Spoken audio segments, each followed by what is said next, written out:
relationships, but I always tell them straight up that I'm a commitment phobe. Growing up without a mother did that. All three Remington brothers sucked at relationships. Unlike Trace, at least his two siblings hadn't been stupid enough to knock up a woman with zero maternal instincts. A tremor of guilt slid through Trace. Ben was the best thing to ever happen to him, but being a single father of a special needs kid required every minute of Trace's time, every ounce of his energy, every bit of his focus. Precisely what had caused him to mess up so badly as a pilot in Los Angeles and forced him to make the decision to move back to Angel Fire Falls, where he had a support network. Flying vacationers from Camp Celeste to the island in his 8-seater floatplane and giving aerial tours was a lot less demanding. It was also a lot less stressful leaving Ben with family. "Seriously, bro," Spence walked around to the other side of the table.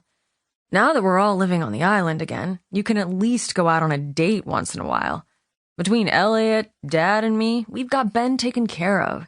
You don't have to live like a monk just because you're a father." "Women are distracting." Trace's tone went flat. "My son has been through enough." For Ben's sake, Trace couldn't screw up again. And since Ben's mother offered no help whatsoever, Trace couldn't get sidetracked by a woman. "Relationships are distracting, not women," Elliot said. "Big difference." Trace shook his head. "Both are complications I don't need. End of discussion." He pulled over a bar stool and perched on the edge. Spence's next shot hit a small wrinkle in the worn felt that covered the old pool table and missed the pocket. "The table needs to be recovered." "No kidding." Trace got up and looked for the cleanest shot. "The entire place needs an overhaul." Which was why their dad had hired some hotel executive as the Remingtons' new hospitality manager, to bring a fresh face and a new breed of clientele to the place.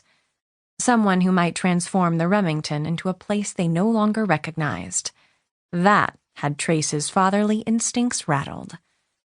Trace leaned over and lined up his shot. He'd been back in Angel Fire Falls longer than his siblings, 2.5 years as opposed to Spence's 6 months and Elliot's 9 weeks, and had learned to play pool around the wrinkles, memorizing every bump and snag in the felt, just like flying around severe weather and turbulence. Ben's Asperger's syndrome might prevent him from picking up on social cues or tolerating change without having a meltdown, but the boy could rack 'em and stack 'em. So Trace had played 1,000,001 games of pool.